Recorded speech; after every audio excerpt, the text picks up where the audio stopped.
Bismillahirrahmanirrahim. In this lecture, we are going to look at how economics works in the real world, which is radically different from what is taught in the textbooks. This material is taken from Michael Hudson's experience working at Wall Street firms and as a consultant to governments.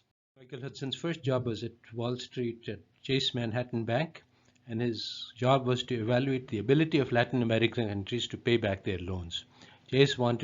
Manhattan wanted to lend them billions of dollars and wanted to assess how much money could they repay. After studying all potential export earnings and also their liabilities in terms of foreign exchange, Hudson came to the conclusion that they had no ability, that their total earnings would be less than the amount of liability they had in foreign dollars. So they were in no position to take additional loans. So he discussed this finding with the management of Chase Manhattan and was very surprised to learn that they were prepared to make the loans anyway. They said that we will loan them the money to make the repayments, and the goal is to basically keep the country trapped in debt. If the country carries out the policies which are favorable, it makes available their resources and gives other political favors to corporations. They keep getting loans, which allows them to survive. If the government carries out unfavorable policies, then they shut off the loans, which makes the country go into default and cuts it off from the international trade system, and basically would lead to a revolution on the streets. So the balance of payments between US and third world countries does not depend on exports, imports, export capabilities. High levels of debt are necessary to allow control of domestic policies, and the more unsustainable the foreign debt, the better it is for power and control. And this is not written in any of the textbooks of international trade theory. The analysis of Michael Hudson was very sound, and banks were in the middle of a lending spree, which eventually led to bankruptcy on the part of many Latin American countries, called the Latin American debt crisis.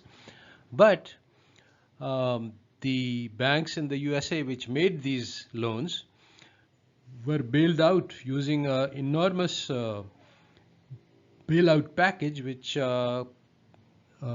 made sure that all of their losses were covered. So the banks make money even if they make unsound loans. Next, we look at the relation between loans, money, and power. Following the Bretton Woods Agreement, the US agreed to keep gold backing for its dollar and allowed the dollar to be used as the hard currency for trade. But the Vietnam War led to a huge rain of gold as US expenses in foreign countries were redeemed, the dollars were redeemed for gold. And there was speculation in the Wall Street about the continuously declining gold supplies and what would happen if the dollar gets delinked from gold, as was bound to happen. Doing this analysis, Hudson discovered that the US balance of payments deficit was exactly equal to the military expenditure of the US. So it had nothing to do with trade. Again, contrary to trade theory. When McNamara heard about this, he had the Wall Street firm fire Michael Hudson on the spot because he didn't want this to be known. Gold diminished until dollar had to be delinked, and that was the famous Nixon shock in 1971 when Nixon announced that dollar will no longer be backed by gold.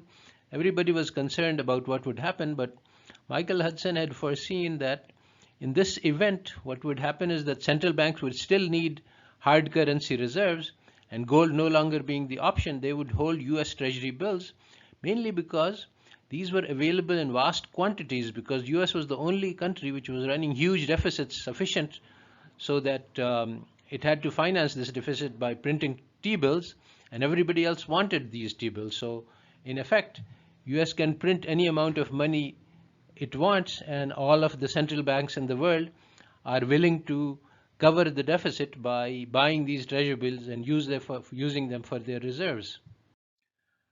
The third event that we will discuss is the Canadian provinces seeking finance for their development expenditures.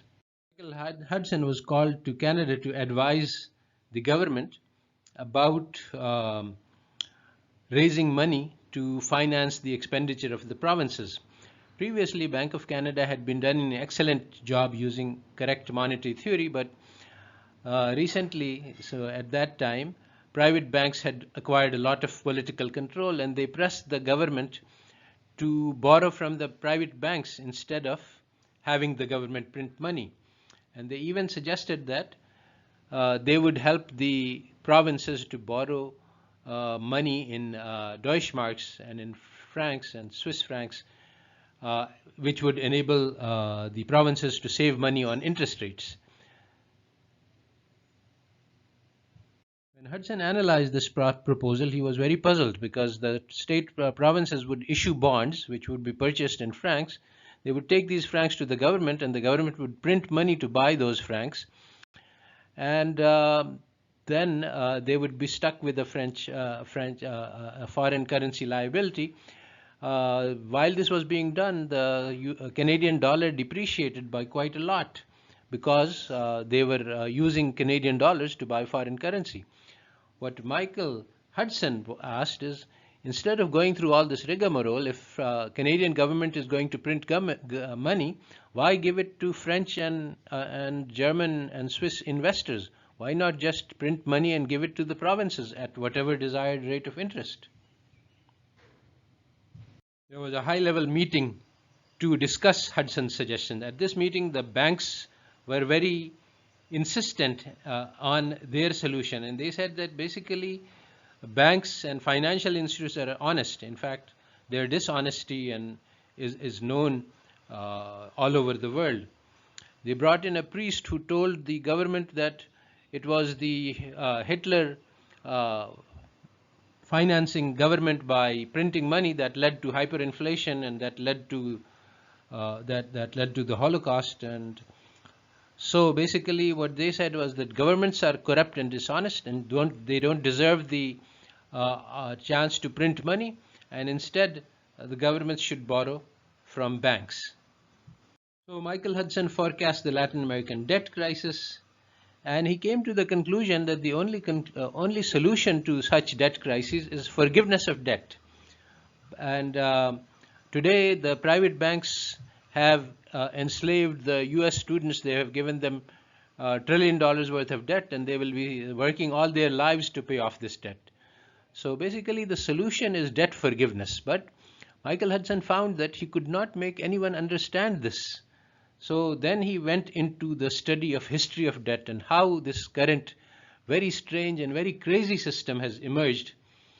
And this is the brunt of what his talk is about, which I have linked, and that's really worth watching. So we conclude this brief lecture by noting that economic theory is just illusion. It's meant to deceive policymakers into worrying about the wrong issues and to conceal the real issues which are at stake. If we want to understand why absolutely irrational economic policies are being undertaken against our own interest, then it is necessary to understand political economy, and it's also necessary to understand the role that economic theory plays in deceiving people into doing the wrong things. Without understanding the power of the financial lobby and their ability to use economic theory to further their interest, we can't understand the world, and we cannot change the world. If we want to change policy, we have to analyze the power structures. We have to look at who is gaining and who is losing, and we have to organize the losers to create coalitions to make them understand and to take strategic action to counter the power of the financial lobbies.